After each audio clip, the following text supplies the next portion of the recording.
प्रधानमंत्री ने लाल किले की प्राचीर से 3 पीड़ाएं जाहिर कर देश को स्तब्ध कर दिया। उन्होंने कहा कि ये पीड़ाएं मेरे मन में थी। महिलाओं का सम्मान नहीं होना, भ्रष्टाचार बढ़ना और भाई भतीजावाद होना।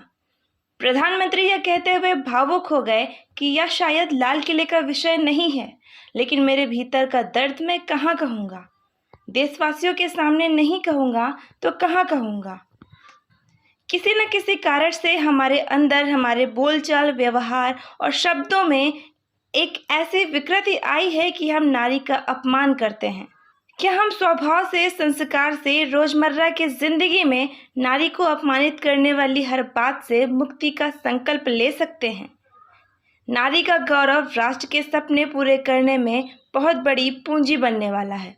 यह सामर्थ्य मैं देख रहा हूँ और इसलिए मैं इस बात का आग्रही हूँ।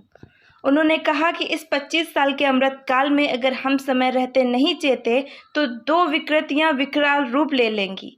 एक है भ्रष्टाचार, दूसरी है भाई भतीजावाद। भारत जैसे लोकतंत्र में जहां लोग गरीबी से जूझ रहे हैं, वहां हम एक तरफ देखते हैं कि लोगों के पास रहने की जगह नहीं है और दूसरी तरफ वे लोग हैं जिनके पास चोरी का माल रखने के लिए जगह नहीं है। भाई भतीजावाद भी सिर्फ राजनीति के क्षेत्र में नहीं बल्कि अन्य क्षेत्रों में भी एक समस्या बना हुआ है।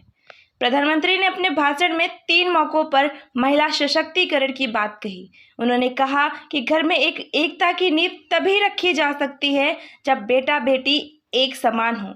लैंगिक समानता एकता की पहली सीढ़ी है।